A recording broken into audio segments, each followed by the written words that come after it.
Whoa, hello there. It's me again. There is. Hmm. Hmm. Let me think. What am I going to say?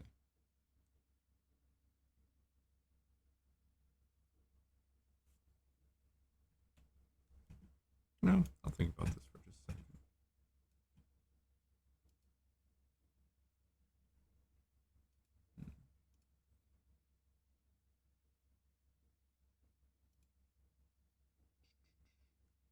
There might be a 15-minute delay this morning.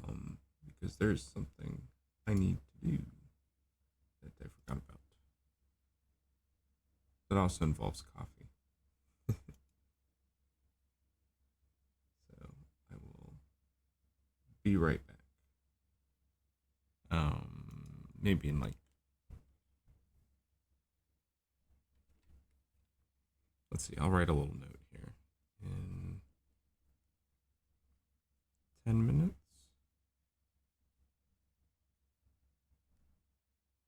Man, how do you make a countdown timer? That's what I really want to know for Twitch.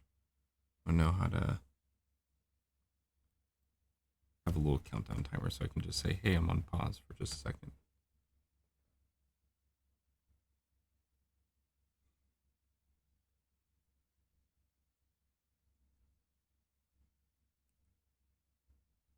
All right, I'll be back. I just need to get something.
All right, I am back, and hopefully my microphone is on.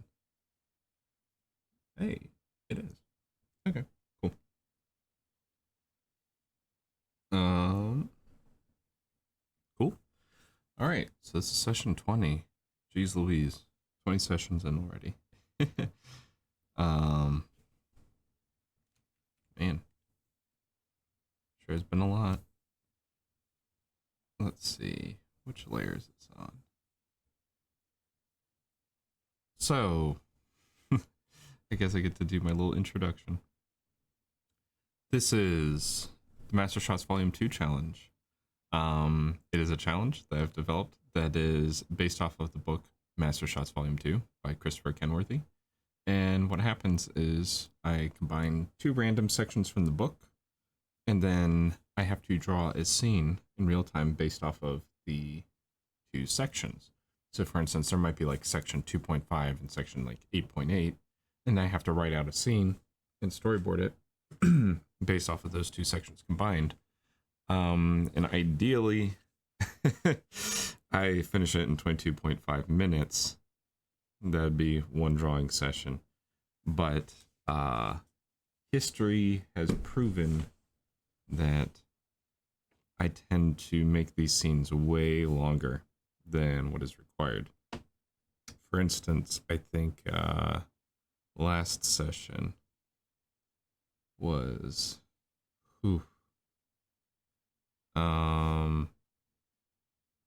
hundreds of drawings.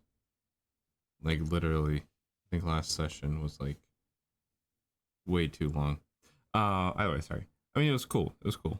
It was a fun scene. It was just it went on for like 200 drawings instead of like 80 drawings. Either way, so let's begin. I need to get my random dice generator and figure this out.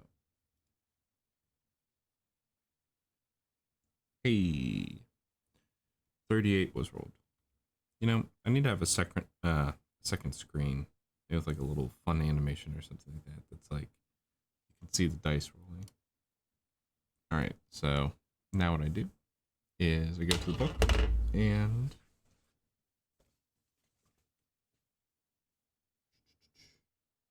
section 3.8. See if the book even has. There is no section 3.8 in the book. It ends at section 3.7, so I'm gonna reroll. That's section 4.9. Well, let's see if there is a section 4.9.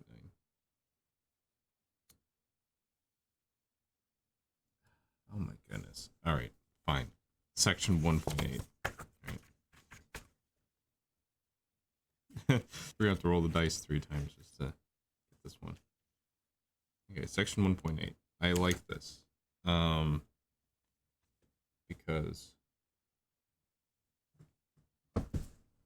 anything in section 1.8 is probably something I've done a whole bunch of times. So that's encouraging. Section 1.8. Swing to cut. All right, what is this? What is this?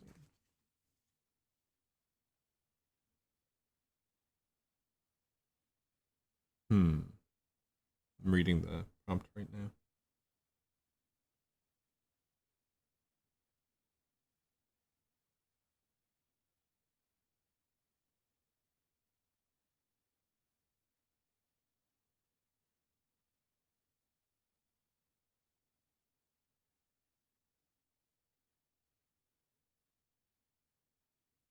All right.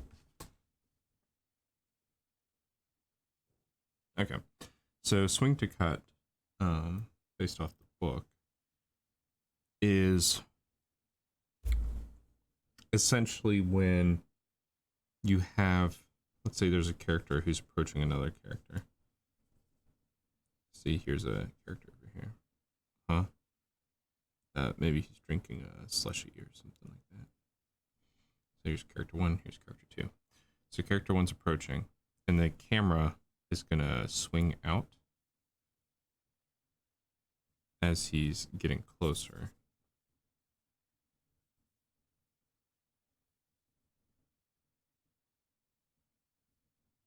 You're approaching me. Oh, this guy, he's already drinking from his slushy. So this guy's getting closer. Then what's going to happen is that as the camera swings, he's like mad at this guy or something like that.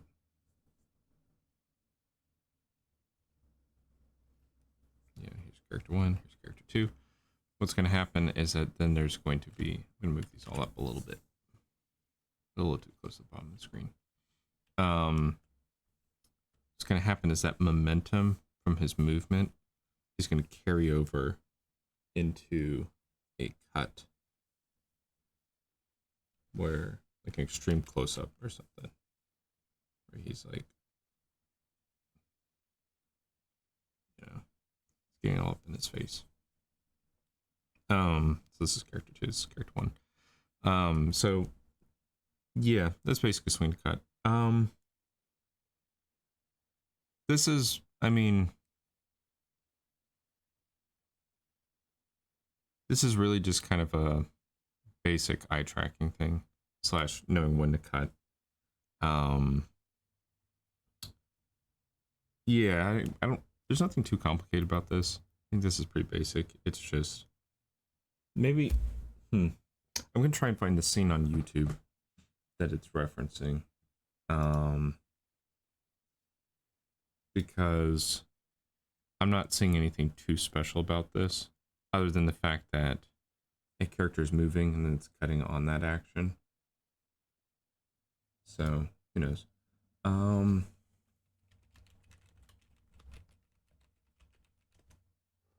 we're gonna try and find the clip on YouTube and see if it's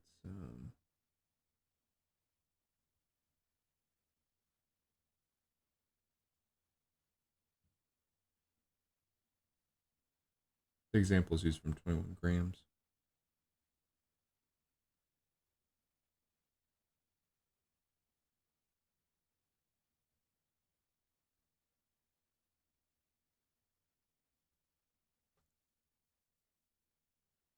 Okay, that's interesting.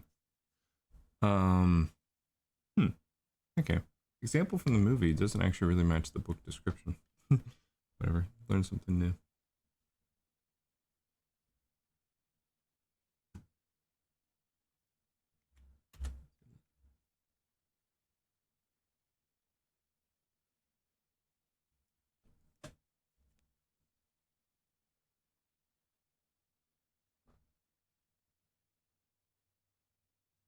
Okay, cool.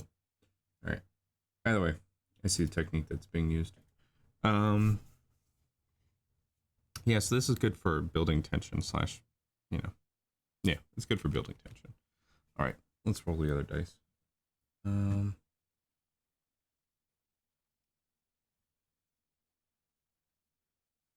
will also probably be streaming again, or streaming longer today, because I have some assignments I need to wrap up on today.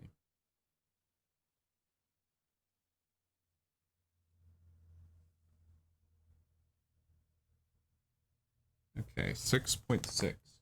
Background switch. That's interesting.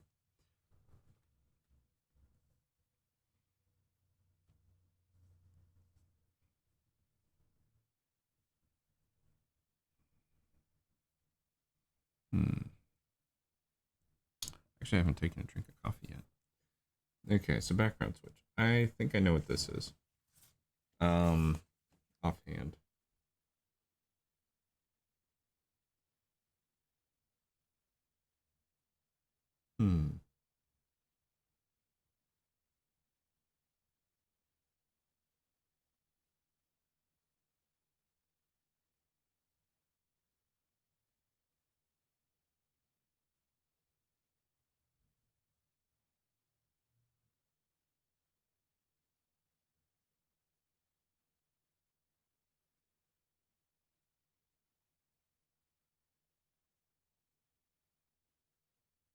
Okay. All right. Yeah. Okay. This one's fun. Um. Okay. So this type of scene, this sort of shot, um, is where you have a character that is walking, either pacing back and forth or walking, all the way across a room, and that you're using that to basically reveal more information in the background as they're doing it, and then you're also trying to um, create a sense of tension and build up for when they don't move. So this works really well because we already have swing to cut over here.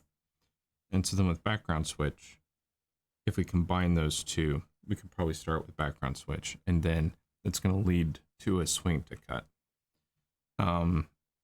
So here's an example. So an example could be, here's someone in the foreground drinking the exact same slushy, as in our other example. And maybe there's someone who's like yelling at him or, ranting or venting or something. There's something walking back and forth. What we can do is we can track them. So here's our slushy character in the foreground. And as that person walks, all the way to screen left, maybe they like look out at the sunset or something. Maybe there's a ledge or a balcony. And they're like, there's the sunset over there. And they're still ranting and venting. And then what they do is then they circle back around to the slushy feller.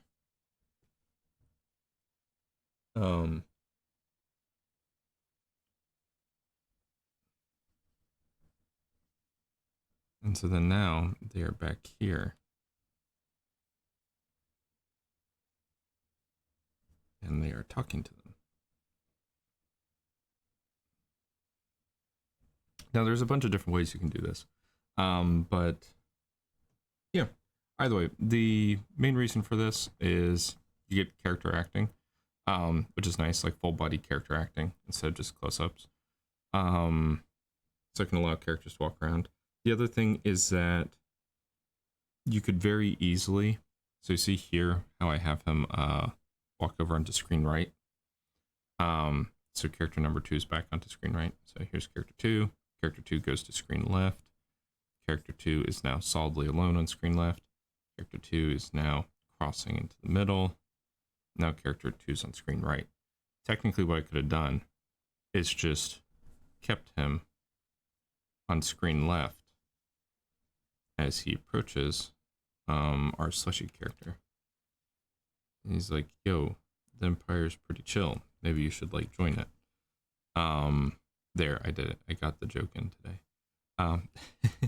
So yeah, that's basically what this is. Yeah, it's not too complicated. Yeah, so either way, it gets more acting in. It uses the environment more. And then the other nice thing about it is that it builds up tension because there's anticipation for when the characters can get closer to the camera. And so when they're far away from the camera, you're just waiting for the moment. Like, okay, when's this going to get intense or when's this going to get closer? So all things considered, these two combine very well with each other.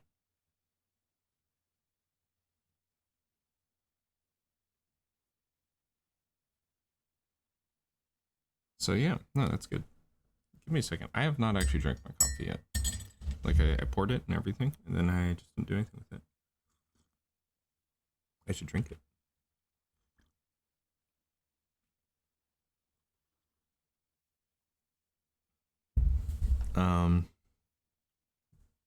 Cool. So, hmm.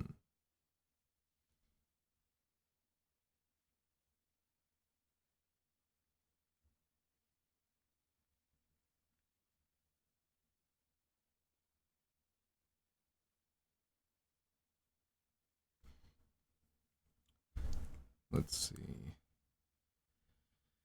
I'm going to try my best to make this scene as fast as possible.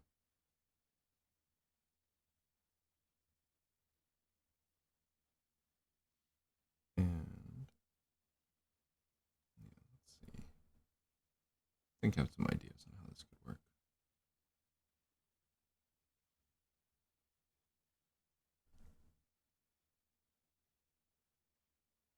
Hmm.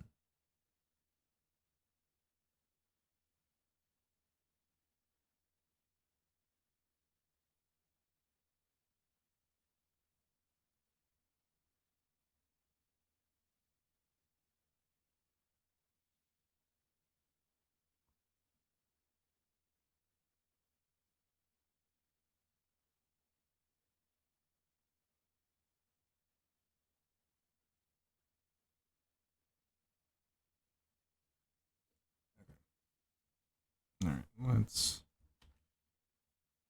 start the sequence. Hmm.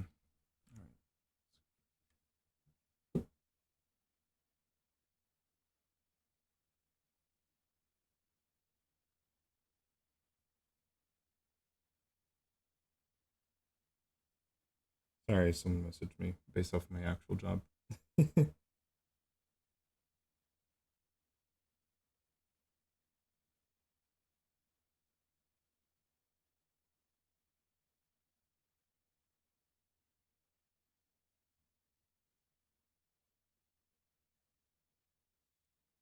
So yeah, sorry, there's a little interruption. Yeah, today's a little.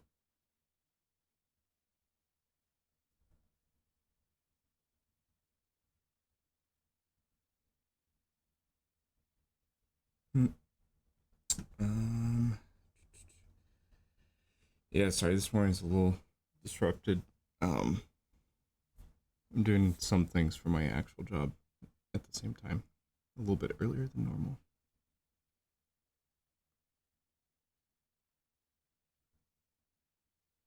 Okay. Cool.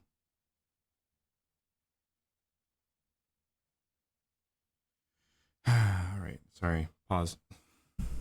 Gotta take a call.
All right.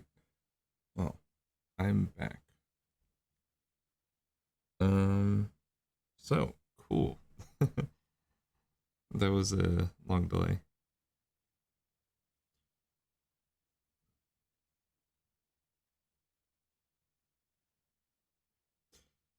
Yeah, I got text messages and phone calls from two different sources at the same time. Um, so yeah, normally I try to do these early enough in the morning that I assume nothing's gonna mess with my schedule. But yeah,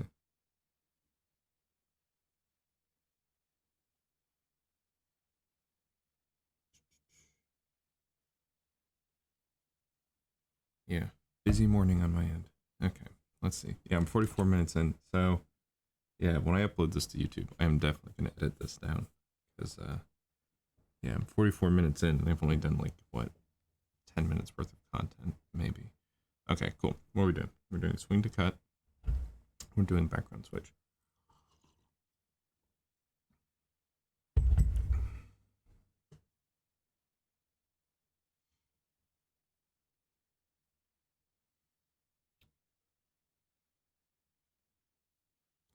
Oh my goodness. Another person's trying to contact me.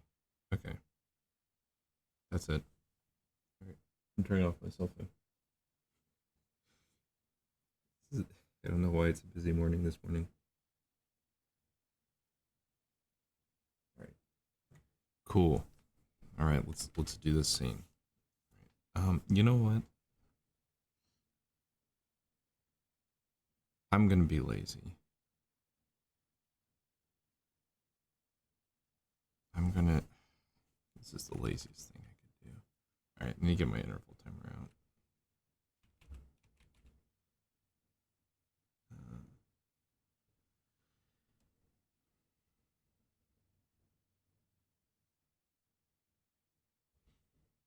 I'm literally just going to storyboard the scenario I'm in right now. Okay, it's not the exact scenario, but similar scenario.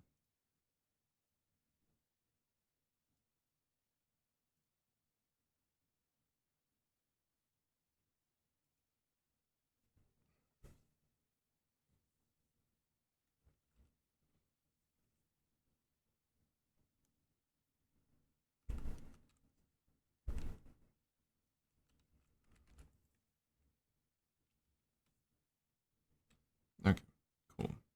So I'm gonna start my timer in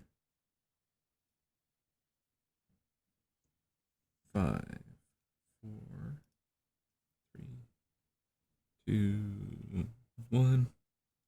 I'm just gonna make this up on the fly. Okay, we're gonna see a computer screen, something like that. Like I know, web page.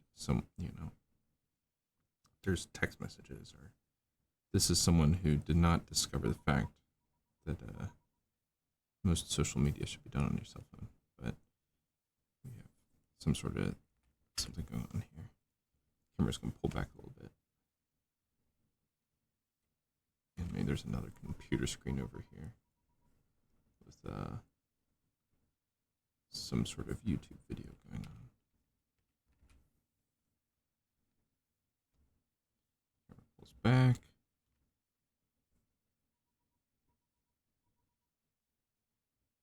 Sorry, I'm drawing really bad this morning. So this is 2 monitors, and then we're gonna have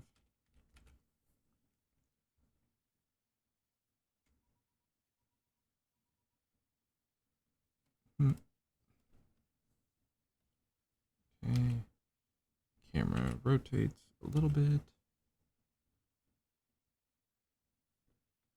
We're gonna have someone reveal someone's face in the foreground. Is someone who's listening to music.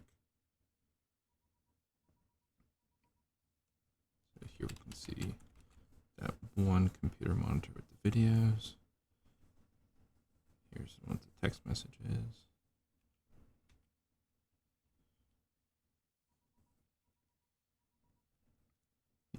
guy's listening to music or something. The camera's currently orbiting. I swear this isn't Spider-Verse.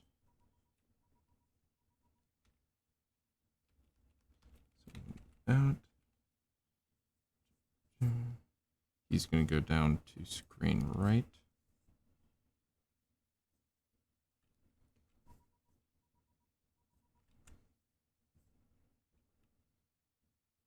Maybe he's singing or something.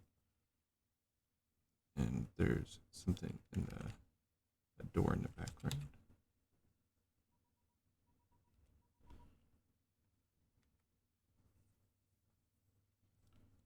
And he's whistling or something. He's got his hands up.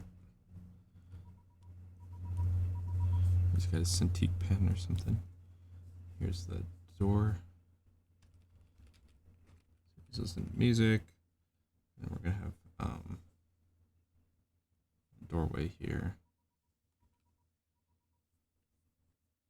Someone's gonna sneak up behind him through that door frame. Here he is doing his things.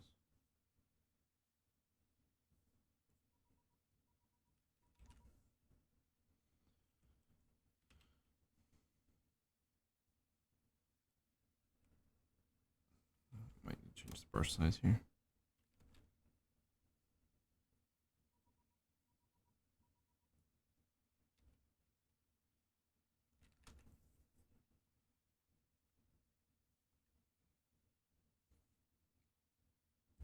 This person's showing up.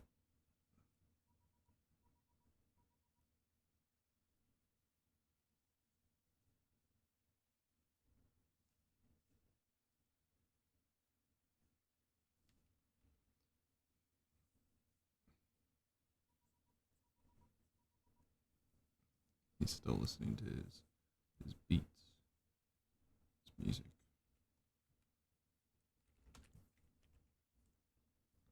And then guy over here is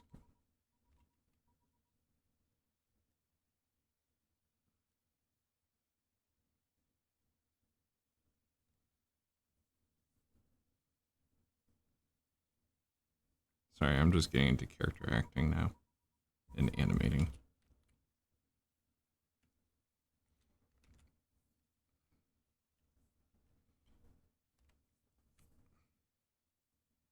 So his hand is going to go up here.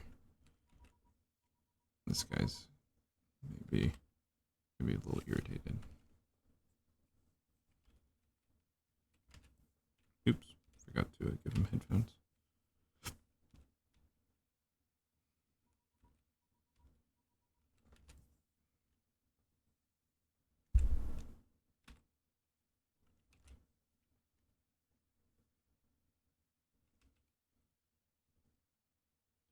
Have this guy. He's gonna pull out his cell phone and text him, so that way he can see that he's behind him. He's gonna like send him a photograph or something.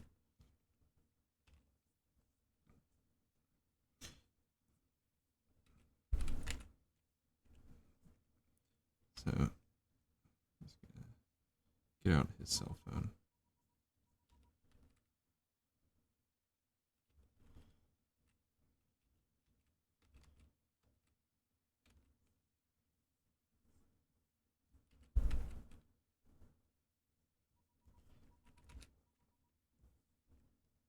Maybe this is like a common thing that happens with these two characters. One character is always not paying attention, and the other character is always trying to get his attention.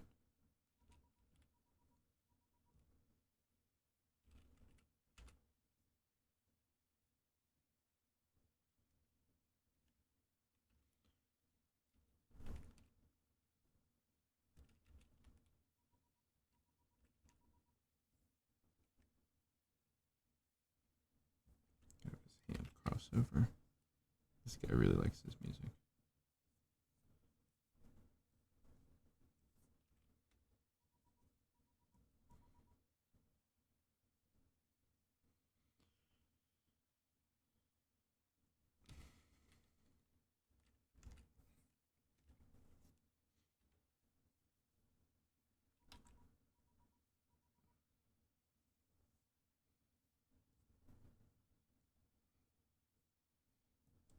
Actually, this kind of looks like that one singing worm lady.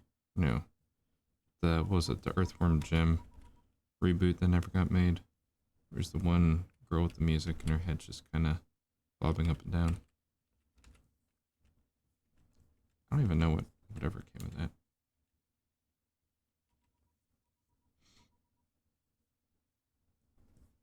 I need to actually get into the story of this scene. This guy's gonna take a photo of him. And you notice that I cleared the space so the hand is no longer on screen left. So that way we can see the action of him taking a photo of him.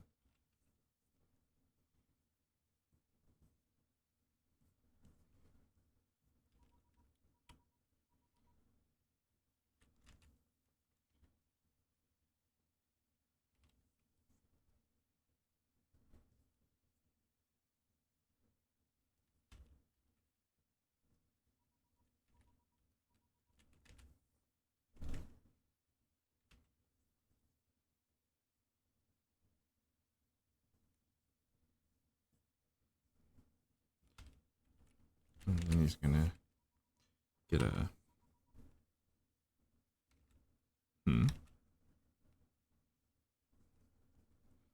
sees he got a message.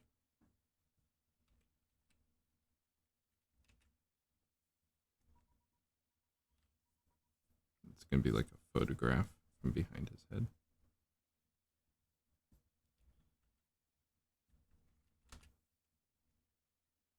He's gonna turn. He's gonna turn around real quick.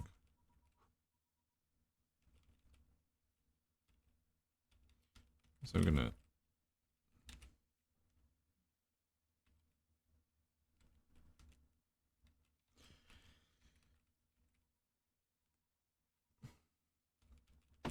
Wait, where'd that panel go? I have no idea where this one was supposed to go. Dang it. Shoot. That panel's definitely supposed to go somewhere.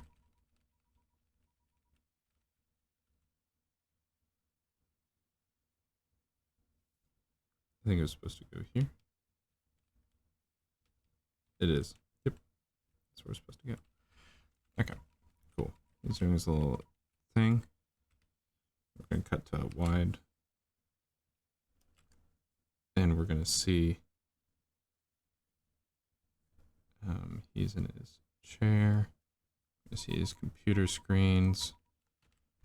We're going to see that there is clearly a photo of him that was sent to him.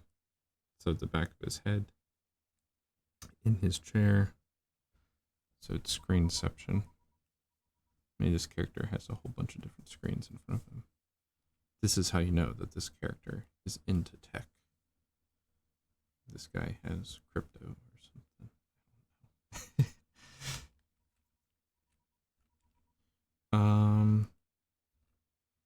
I feel like this shot should be a little further back. Feels way too close. I feel like he should feel like he's across the room at a higher elevation.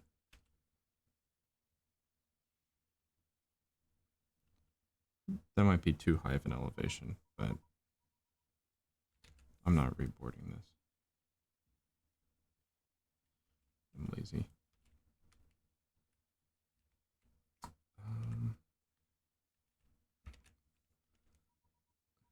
Yeah, today is a sluggish morning.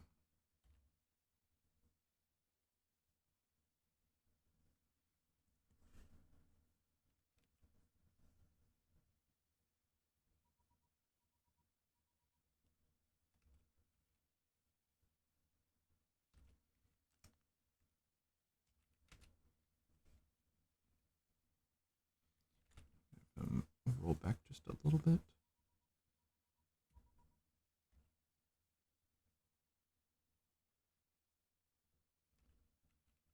Hey. And then he's gonna,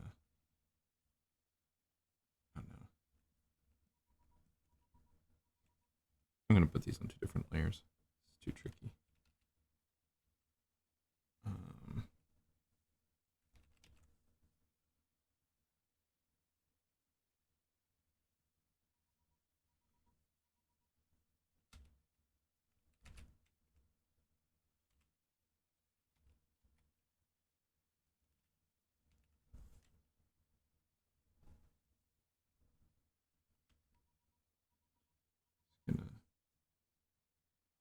take one ear off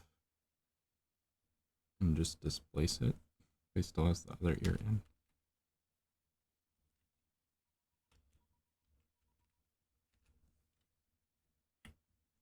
Because that is exactly something that I will do when I'm really lazy and talking to someone. now this guy isn't me. I do not have a multi-monitor setup like this or anything like that. I'm just saying that sometimes when I'm talking to someone, I'll just remove one earphone.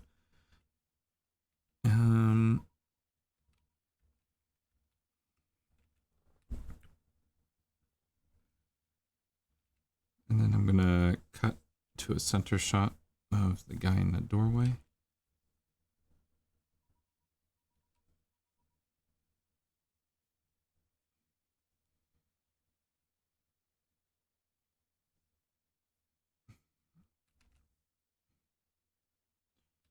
Let's see, he should. That's not a cup. That's his cell phone. He should look a little bit more.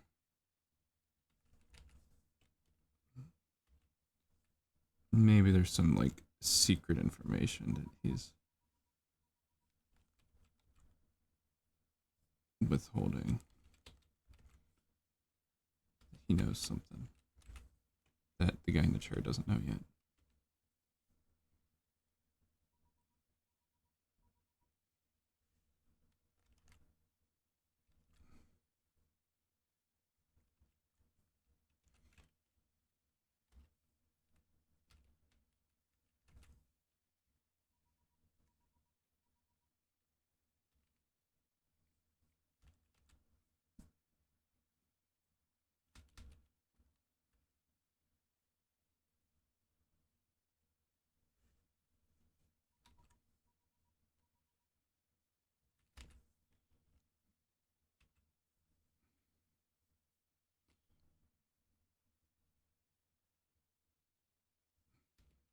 Trying to figure out what his acting is.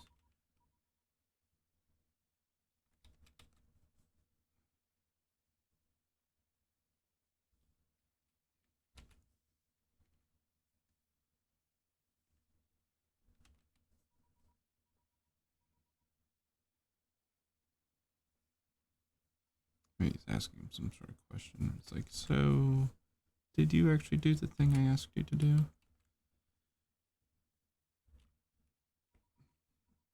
And then he's going to be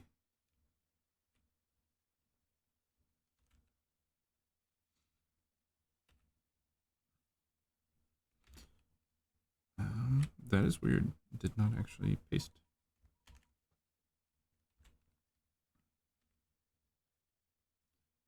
Oh, this guy should definitely be turning away from him already. In the previous shot, he should have one earphone off, one earphone in, and then he's already back to doing things on the computer. So he's turning his back to him. So that's why he's going, right, did you do the thing I asked? And then we're not going to change the camera distance. We want it to feel like nothing has shifted yet.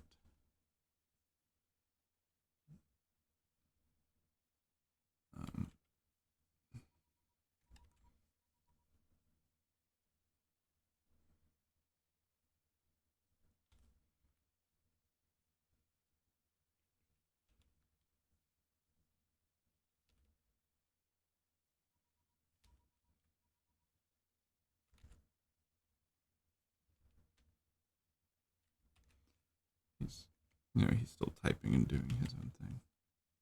He's like, oh yeah, I totally got that thing done that you said. But maybe he's going to say the wrong thing. Like, he accidentally did the wrong project, but he's like not even paying attention to the fact that he messed it up.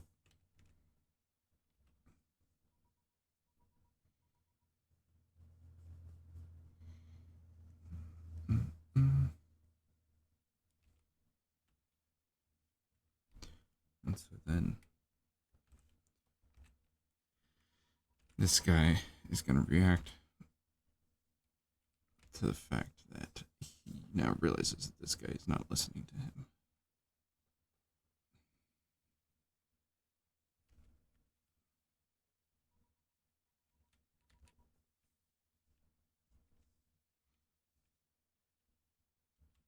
He's like,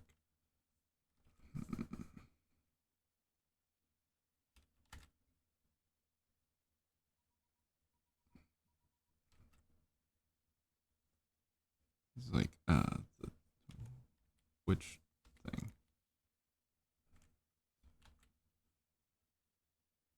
And then we're gonna cut in closer to this guy as he's typing, maybe.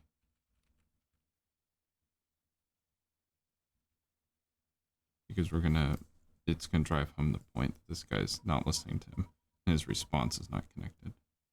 So here's all the things. He's got his little, I don't know, Bonzi buddy in his lower right hand corner or whatever. This guy's got like 1,000 tabs open. I don't know what.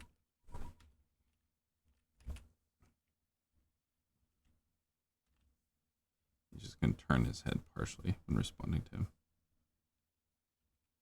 So it's very clear that he's not paying attention.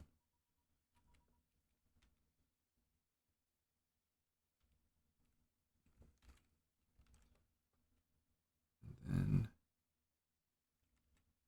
nope, that goes there.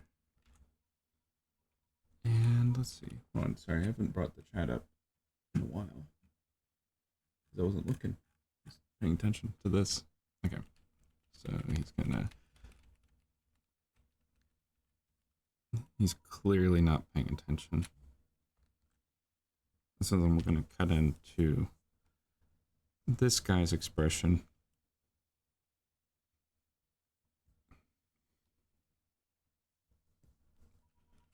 And the guy in the door frame, we're gonna cut in a little bit closer.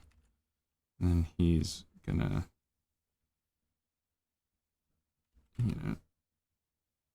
realizing that he's a little disappointed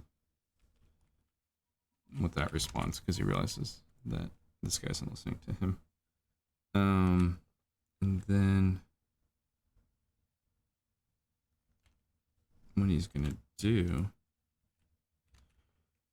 is then we're gonna cut to this slightly wider shot where he's gonna stand up maybe, and then walk into the room.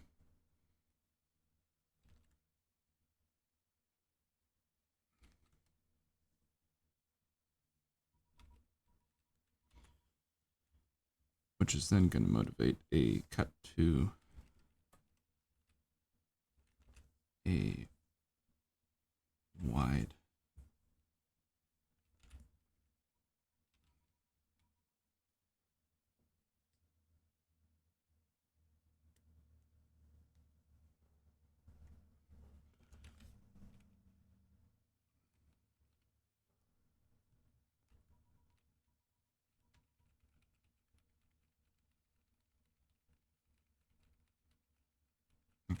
So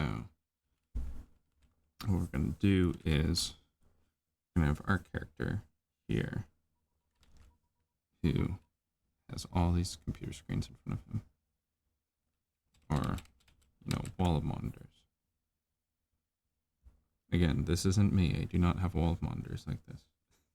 Just making sure people know. Not that there's anything wrong with that, but trying to think. This composition feels weird. Okay, what we're gonna do is, I think what we can do is we can start in this composition.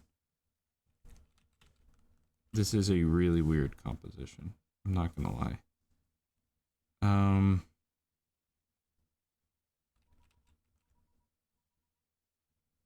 I also don't have a lot of time left into this scene. Oh, by not a lot of time, I mean I have 6 seconds left. Okay. That's part 1. I will do part 2 in just a second. take a stretch, a sip of coffee.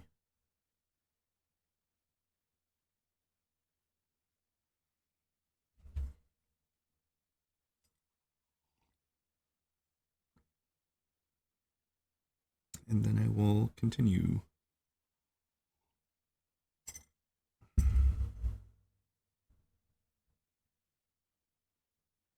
Hmm.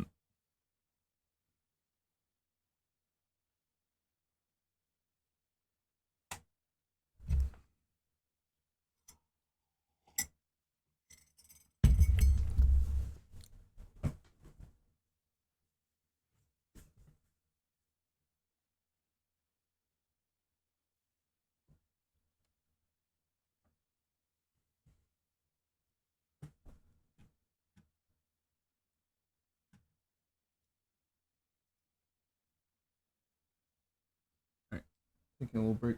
No. Jeez Louise, my phone. I turned my phone back on because it's like I'm on break. And then immediately I regret it. I'm getting text messages. Yeah. By the way, this scene, it's pretty simple. I mean, all things considered. I mean, well, we start with text messages, screen. This guy's listening to music. Someone in the back doorway, trying to get his attention. It takes a photo of him from behind.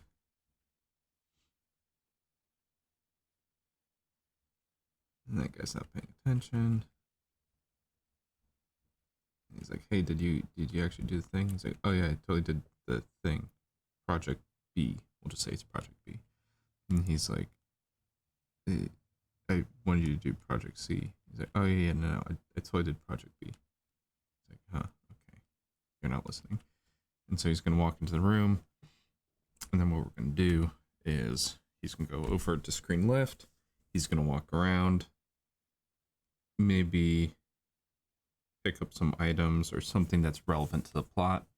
And then what he's going to do is he's going to walk around over to the main character, into a close up, because we're going to do the swing. The camera's going to swing over so we can cut into a close up. And then the scene is basically going to end on a dramatic note. This guy gets fired, or he gets kicked off, or something happens bad that's based off of his inability to pay attention.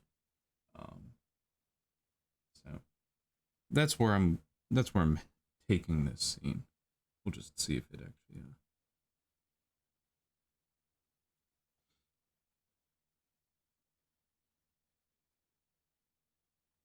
yeah. Mm.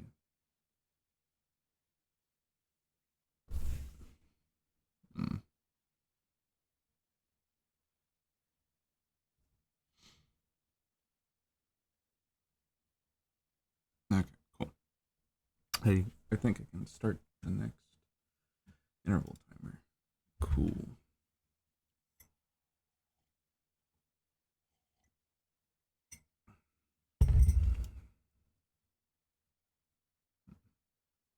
All right, this shouldn't be too difficult.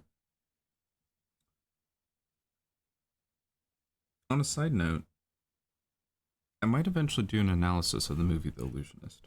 Um, my friend and I yesterday were watching it, and the 2010 film, the Superior film, the Chaumet film. Um, that movie is a masterpiece, and it is so relevant to artists today, much more relevant than it was when it was first released. Um, that I feel like I'm kind of morally obligated to do an analysis on it and make people aware of its existence, because it is criminally underrated. Okay,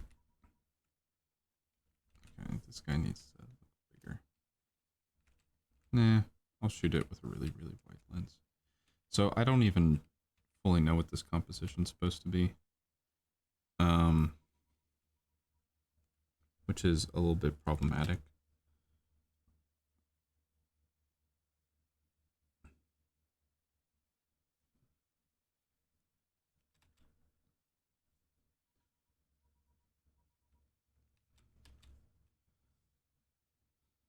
I like how this is now my go-to walking pose.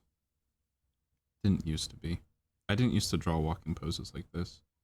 Until I saw it done enough times that then I was like, okay, this is how you draw people when they're walking.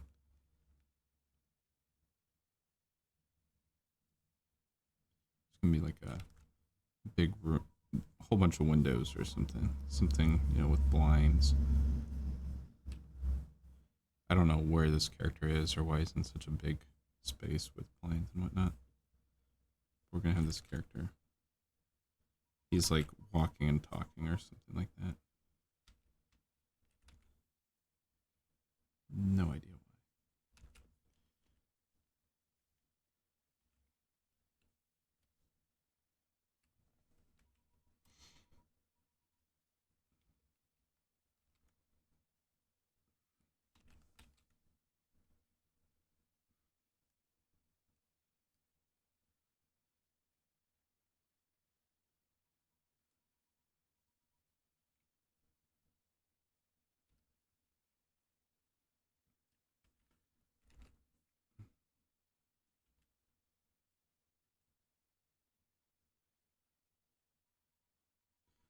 So he's just gonna be talking.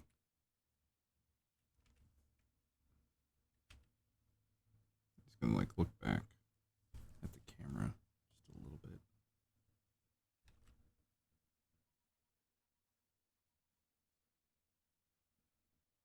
I don't know what he's got. He's got his cell phone in his pocket or something. Or in his hand. He looks back. You know, actually, sorry. I already know I want something different here. I want this blind to be partially closed. No, I want him to close the blinds. Dang it. Because that's more ominous.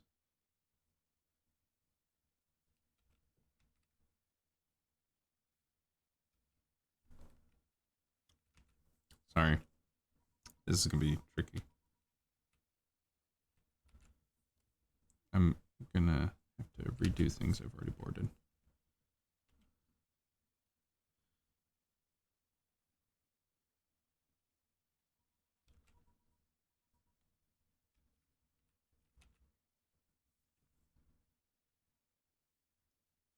So, like, as he's talking,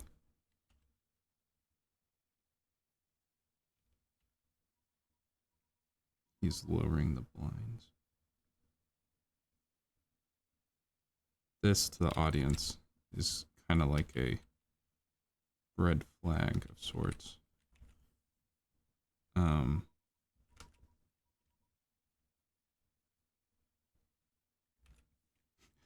The fact that he's having a conversation, one character's back is turned to the other character, and the other character is closing the blinds, kind of makes it a little sus as to what could be going on, as to why he wouldn't want people to see something in this room.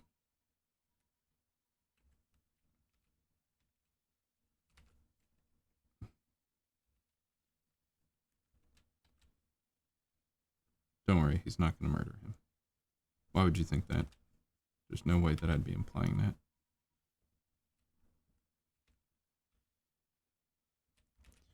Then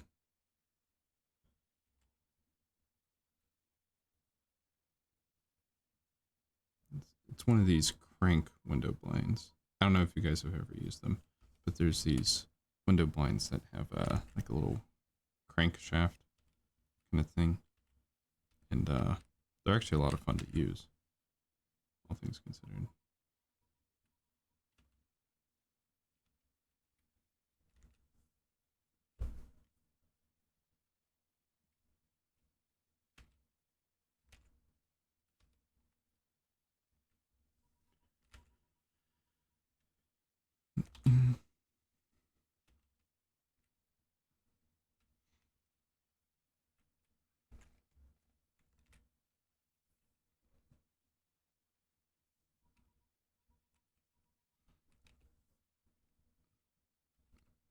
He's still talking to him this whole time.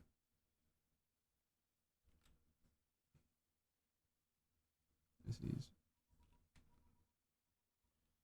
going back and forth. Okay, Storyboard Pro froze. Wonder why.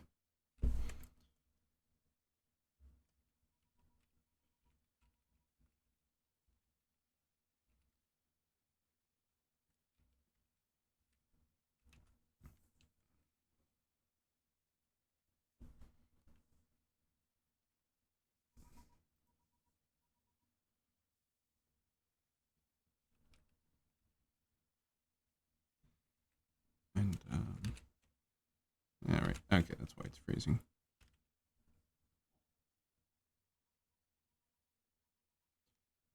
So he's gonna reach up over here for the last one.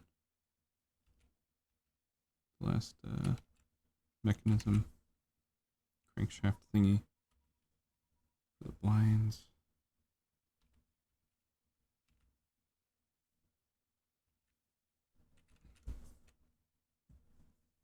And then maybe what would be funny is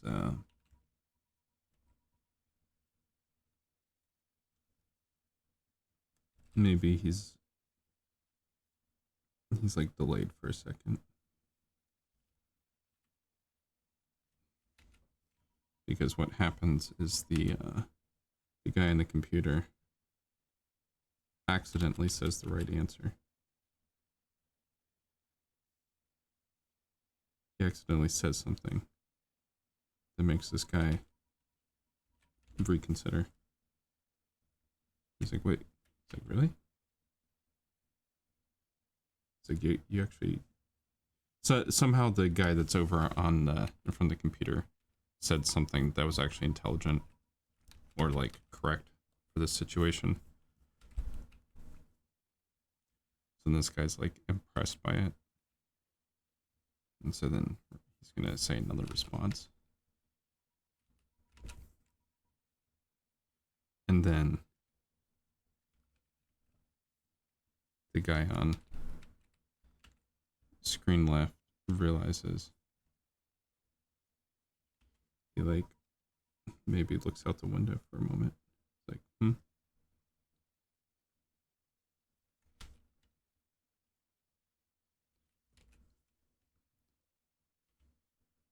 He looks back at the guy who's on the computer.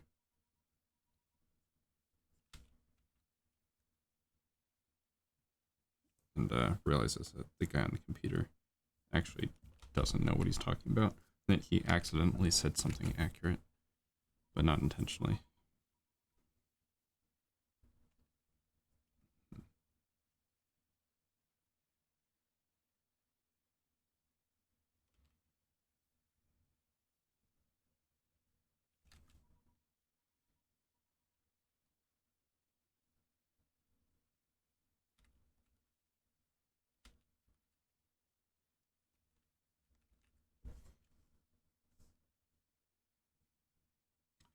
And the blinds are gonna, close.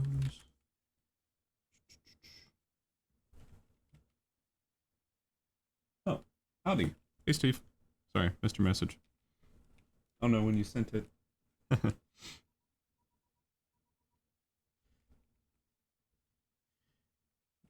Yeah, today's stream has been got like 2 different phone calls during the stream. At the beginning. So it says it's a really long stream, but it really hasn't been that long of a stream. It's deceptively. Like it says I've been streaming for an hour and 23 minutes, which is technically true. But I think a good 30 of those minutes was me responding to text messages and phone calls that I had this morning. Unfortunately.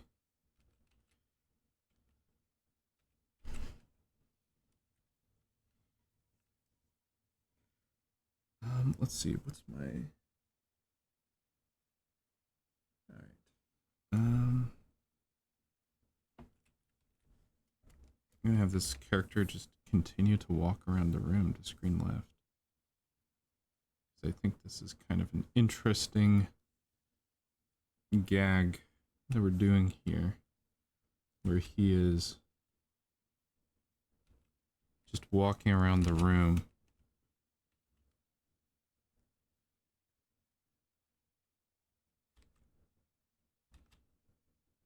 covering his tracks, because it seems like he's about to like kidnap this guy, murder this guy. He's about to do something. And so maybe there's like a camera or something here that he's like going to, or there's maybe files, other things. Basically, he is very, very obviously up to no good. And our main character isn't paying attention to any of this. Protagonist of this scene,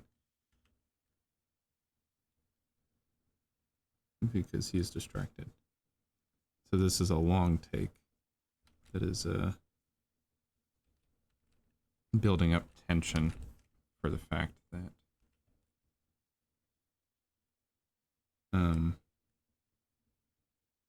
something bad's about to happen, and it's very, very easily avoidable if only our character would like actually talk.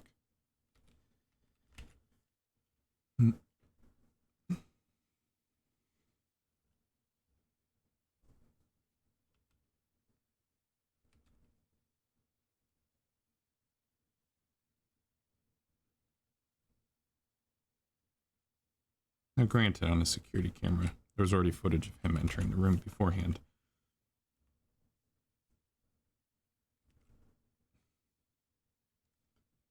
So, it doesn't really matter. Whatever. We're just going to assume that this works.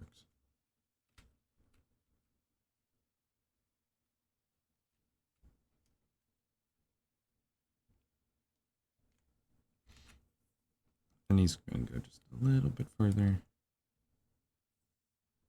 I'm going to change the angle of this a little.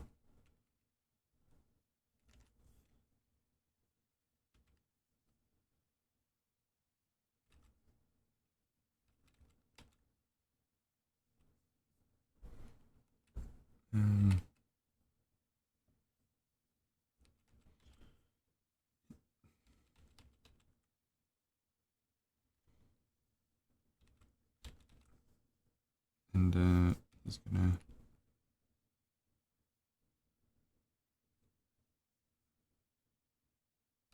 man, I don't even know.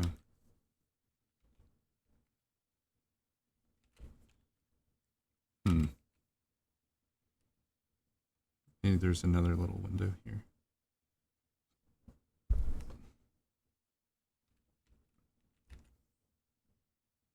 This angle is way too high.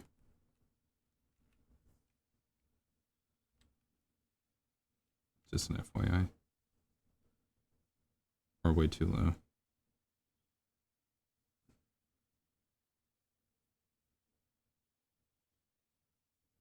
And so here's like the last window that he has to like close.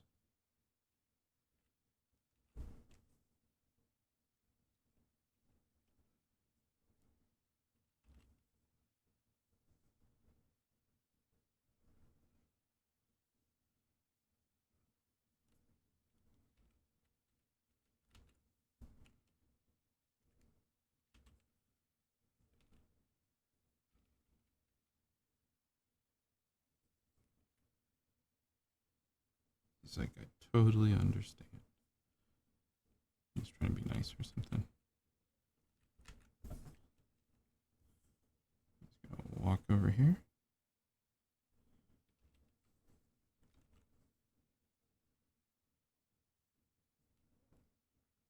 And what he's gonna do, it's gonna make this all the more ominous, is that he is going to walk back across the room.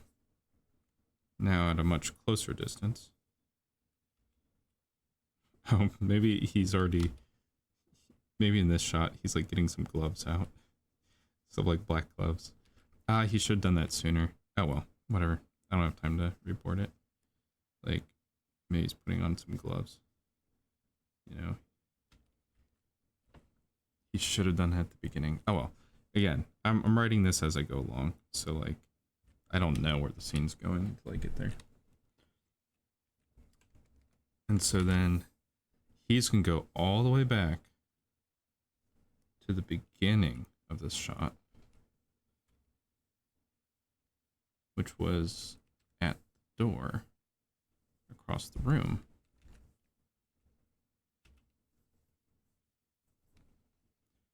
And so this whole scene's gonna have come full circle. And it's gonna make it feel like, however, we're also gonna be closer to this guy. I'm gonna make sure that this guy is much closer to the foreground. And so it's gonna be, there's the door behind him.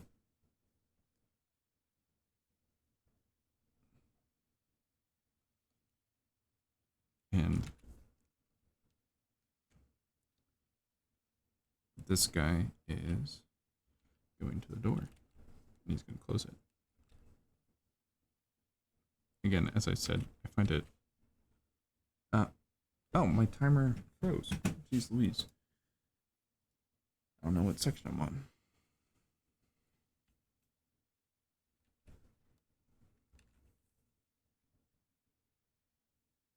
Okay.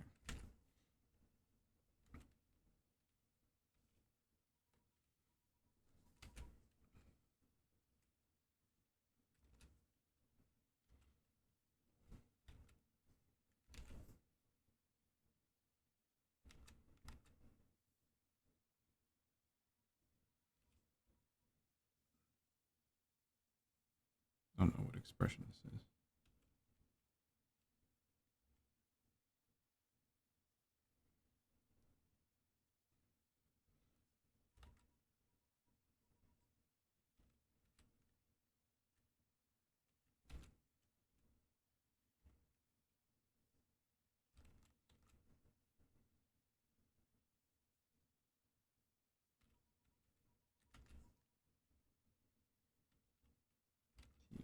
Closing the door. I think doors are actually supposed to be on the inside, correct? They don't push out like that.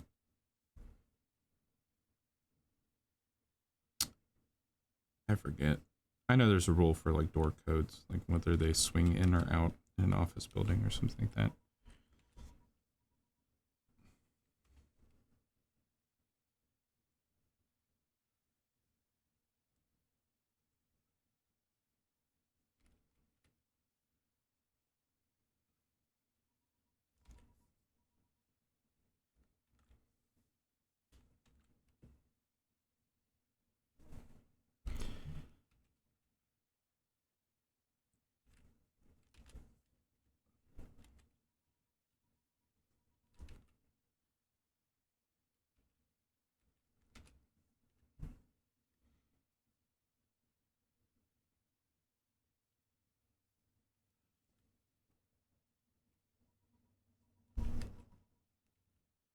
And maybe what we could do is we could do a little dolly zoom.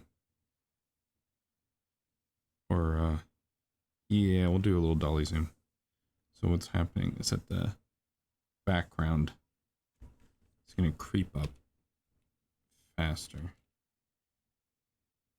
Dang it. Okay, this is going to be weird. Need these.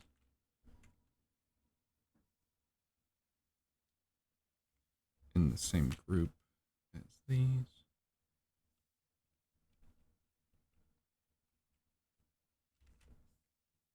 So he's going to get a little bigger.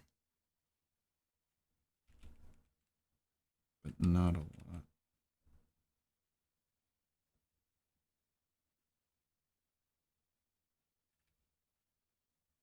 Hmm.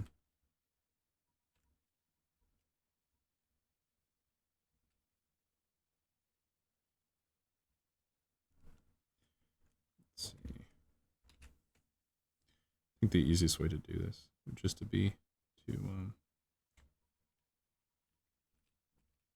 do this guy. And this is going to only increase slightly. And he's gonna get bigger.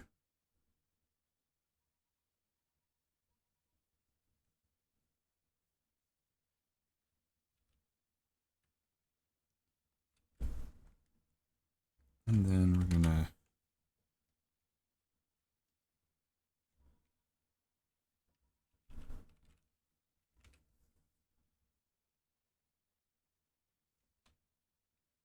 I need to actually look up a dolly zoom because I know it's weird how it works because the way things get drawn up and moved. I'm trying to do a dolly zoom and also have the camera kind of tilt.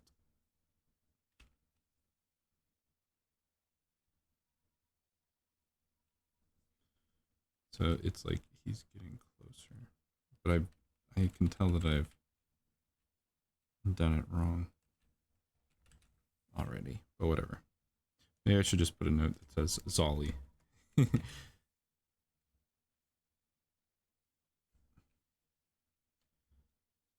I want it to be really clear that this guy's like... I think it's also weird because I'm technically tilting the camera, but I haven't changed the perspective grid in the background to imply that I'm tilting the camera. I think because, yeah, I'm doing a tilt and a Zolly at the same time.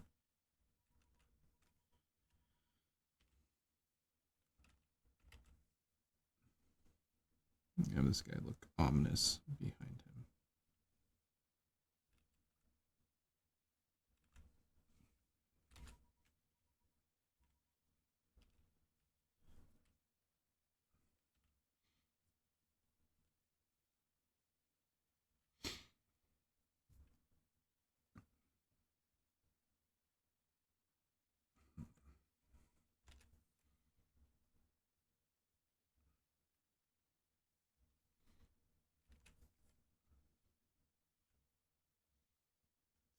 They're almost going to be proportionally the same size in the shot.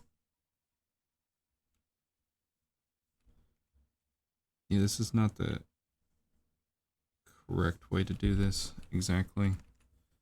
Again, because the perspective is off for this Zolly. But I think it makes sense as to what the concept is. I want to... Okay, the door needs to go down on this frame. It's weird that it's...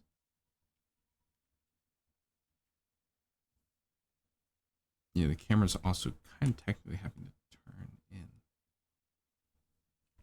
which I think is part of the problem here.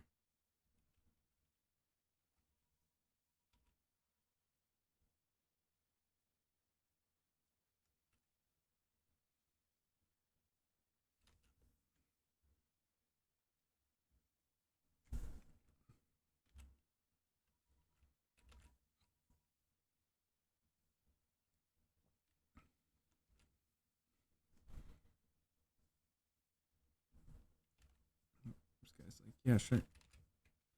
It's like I totally did it.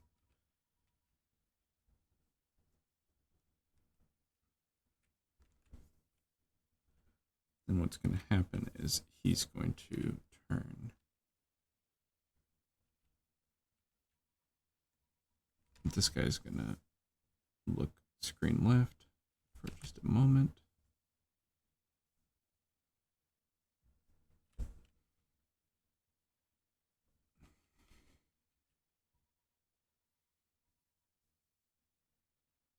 And then this guy's going to swing to screen left a little bit.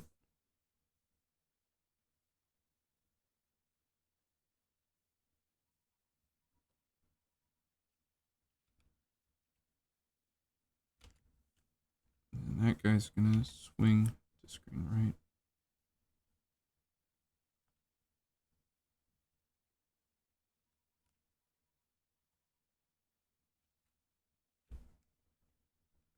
Give me a second.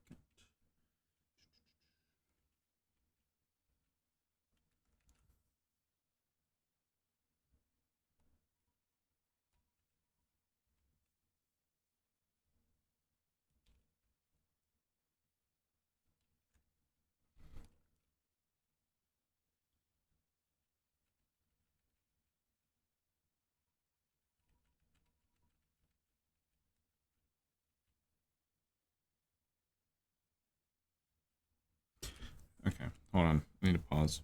I need to think as to what I'm doing with this shot. Let's see. I need to just look up.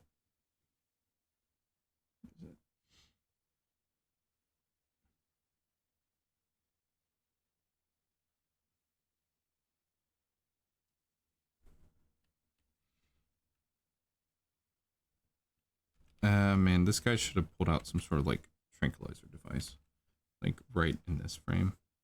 This is gonna be some sort of like tranquilizer device that he.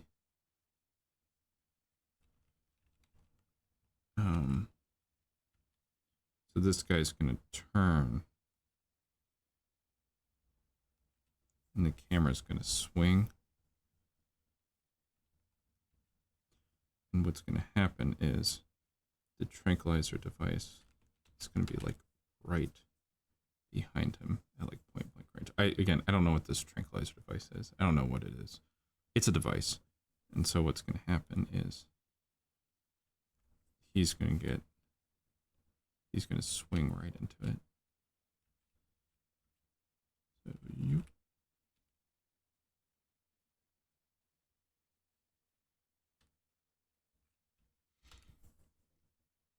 So this is going to be the swing to turn that we need to do. And it's going to be like right in between his eyes. Again, this guy's not dying. We don't do on-screen deaths in these storyboarding sessions. Not that I ever made that a rule, but I'm just saying. Unless it's monsters or zombies. I'm kind of...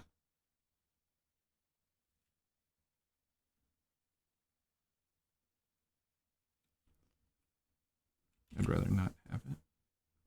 I don't want anything that's too graphically depressing.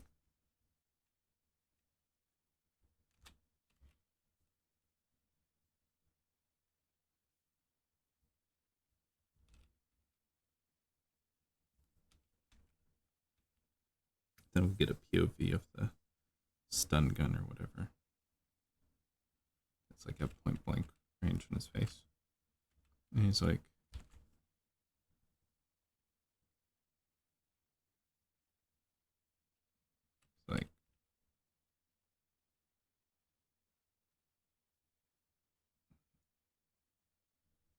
huh? And we're gonna cut to the outside windows, you know, which have the blinds and everything.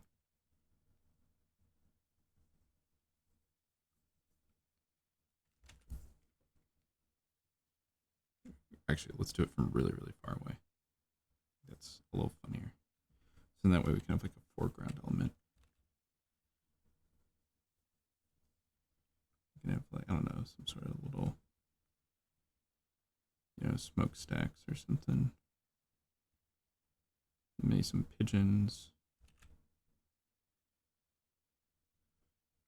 Maybe a wire with some birds. Actually, I don't like that there. I like this here. Here's some foreground element. Here's this window. I'm going to make this window even further away. So it's like this tiny little thing that happens.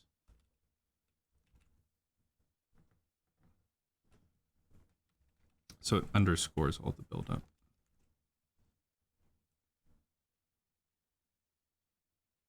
Yeah, sorry. This is jank perspective. Apologies. This is super janky. Like this barely even looks like a building. Especially because that perspective is really off. And then we'll have like a, you know, a blue flash of light.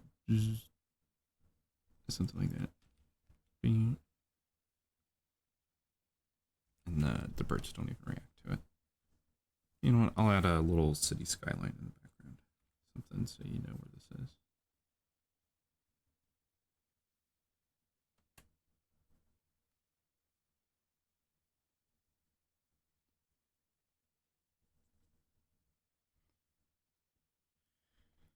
Okay. Cool. All right. I think that turned out pretty well. Let's review the scene. Oh, howdy. Sorry, person in the comments I didn't see. Apologies. Yeah, no, I was locked in. Yeah, no, okay. Well, I have a couple projects I'm working on the side.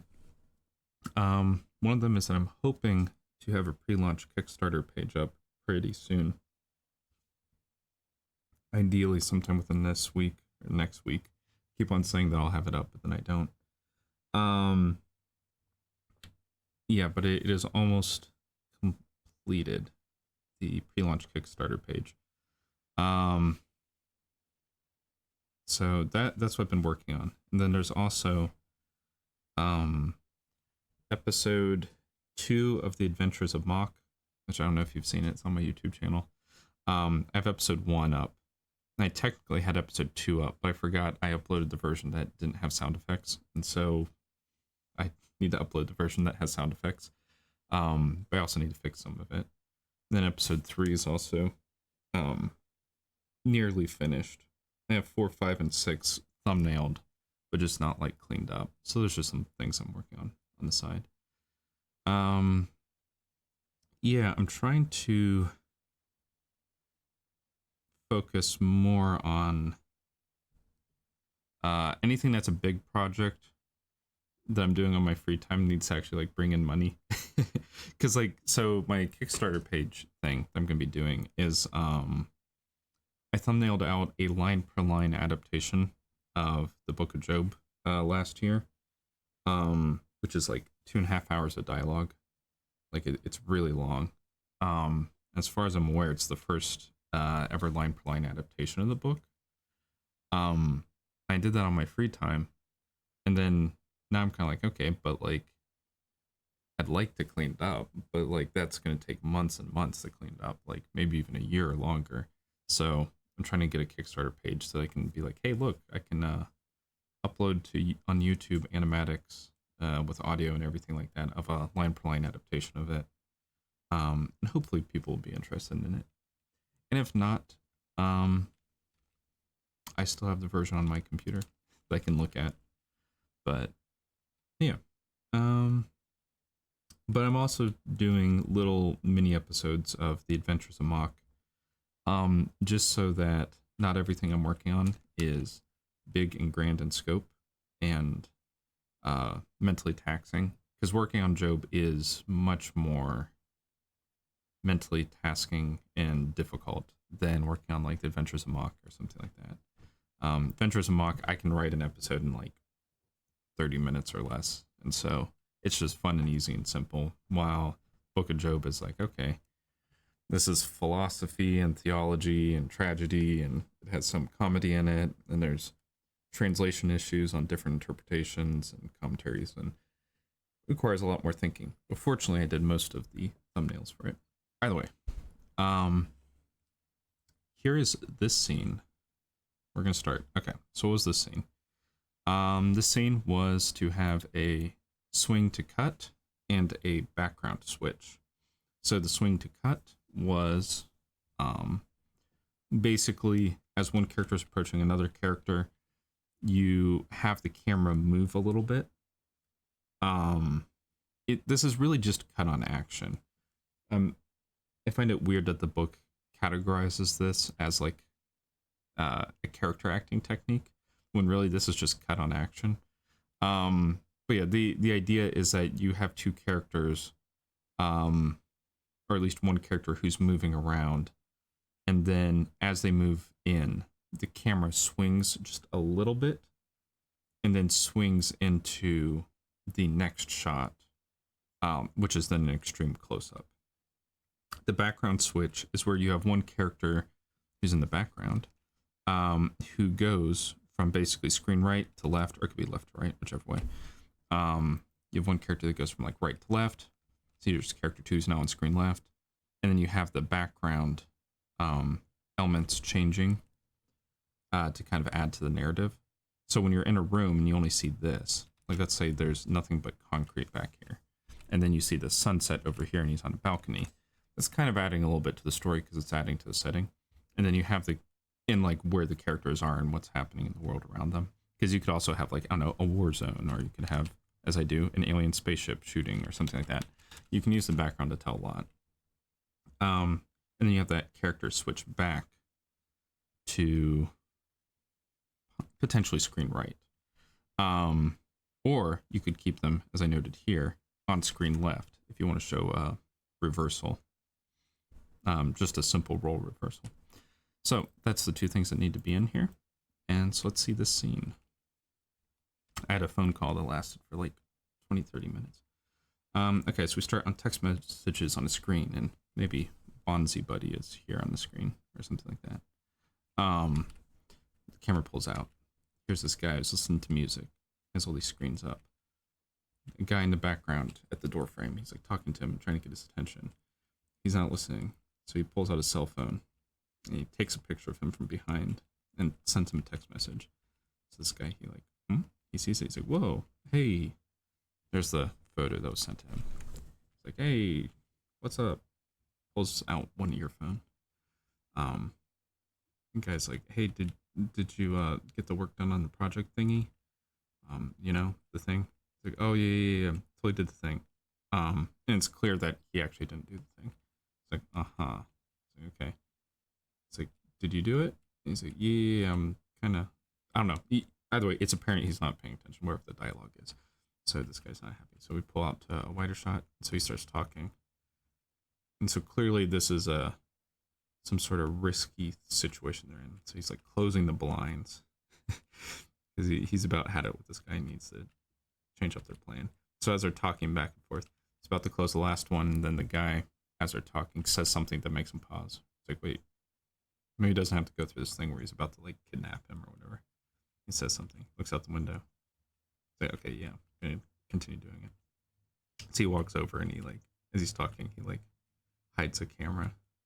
He goes over to this window. He's like, yeah, okay, cool. Closes the blind. He puts on some gloves or something, I don't know. He goes back to the door. This guy's still talking to him. And then as he's approaching, we're gonna do this dolly zoom. Pulls out this stun device. It's gonna be like at the back of this guy's head. And as he turns, this is swing to turn. Zoop. The taser device is right in his face. Huh? And that's the end of the sequence. So we got the swing to turn, we got the background switch. Both got in there, so that's good.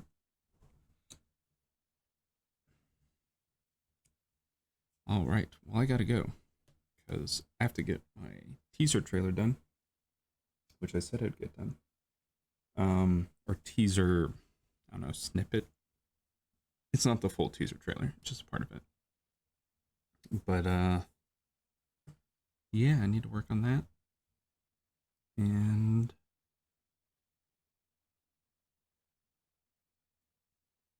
yeah, cool. Well, that's the sequence. Well, have a great rest of your day, everyone who watched. I might stream again in like 30 minutes or something. I don't know. It depends. Might be a little longer. But yeah, I'm gonna try and get something uploaded today and hopefully get my Kickstarter pre-launch page accepted. It takes like 2 to 3 days for them to accept it, and I'm hoping I can get most of it done today. All right, see ya. Bye. If I can